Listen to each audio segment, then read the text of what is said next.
Friends, एक समय ऐसा था जब दुनिया भर के लोग ये समझते थे कि भारत सिर्फ और सिर्फ किसानों का एक देश है, जहां पर लोग खेती बाड़ी के अलावा और कुछ भी नहीं कर सकते। हालांकि ये बात किसको पता थी कि भारत के अंदर एक ऐसी कंपनी बनेगी जो कि न केवल एशिया बल्कि दुनिया को अपनी ताकत दिखला पाएगी। जी हाँ, हम बात कर रहे हैं दशकों पहले स्थापित हुई टाटा ग्रुप के बारे में। इसने पूरी दुनिया को यह दिखाया कि भारत कृषि प्रधान देश होने के साथ साथ केमिकल, कम्युनिकेशंस, मोटर्स और पावर जैसे बहुत सारे क्षेत्रों में आगे जा सकता है। और फ्रेंड्स, टाटा ग्रुप के एम्पायर की बात करें तो यह भारत के अलग अलग सेक्टर्स में तो है ही, लेकिन इसके अलावा यह दुनिया भर के ज्यादातर देशों में अपनी शानदार प्रोडक्ट और सर्विस प्रोवाइड कराने के लिए जाना जाता है। और आज की इस वीडियो में हम ये टाटा ग्रुप के फैले हुए साम्राज्य की बात करेंगे। तो दोस्तों, टाटा की शुरुआत की बात करें तो 1868 में इस कंपनी की स्थापना जमशेद जी टाटा द्वारा किया गया था। दरअसल जमशेद जी टाटा के पिता भी एक व्यापारी थे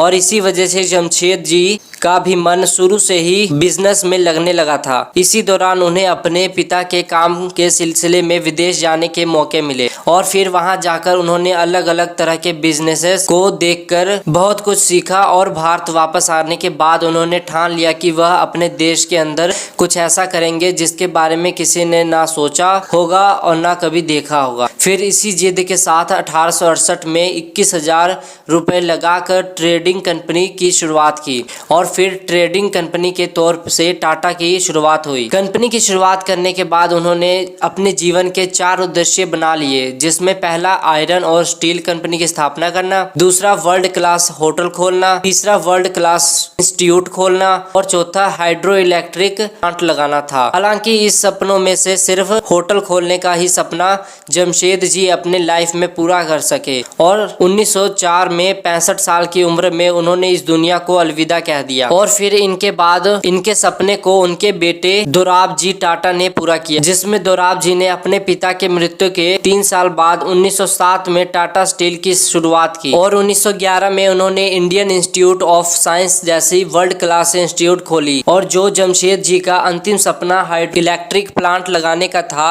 उसे भी दोराब जी ने 1919 में पूरा कर दिया। और भी आगे चल के 1938 में जब जे.आर.डी. टाटा को टाटा ग्रुप का चेयरमैन बनाया गया, तब इस पद पे रहते हुए टाटा ग्रुप ने उन बुलंदियों को छुआ जिसकी लोग सिर्फ कल्पना कर सकते थे। तो दोस्तों, जब टाटा जी चेयरमैन बने थे तब टाटा ग्रुप की उस समय 14 इंटरप्राइजेस थी, लेकिन 50 साल के बाद टाटा ग्रुप 95 इंटरप्राइजेस का कंट्रोल कर रही थी। और ये सब हुआ था जे.आर.डी. टाटा की बदौलत, क्योंकि आजादी के बाद से जे.आर.डी. टाटा ने मौके का फायदा उठाते हुए कई सारे अलग अलग सेक्टर्स में हाथ आजमाया और लगभग हर जगह ही कामयाबी पाई। और दोस्तों, 2021 आते आते टाटा ग्रुप का साम्राज्य इतना फैल चुका था कि टाटा ग्रुप आज के समय में दुनिया के सबसे बड़े बड़े कंपनी के संगठन में गिना जाता है। और 2021 के डाटा को देखा जाए तो टाटा ग्रुप्स के में काम करने वाले एम्प्लॉयज की संख्या करीब 8.5 लाख के है।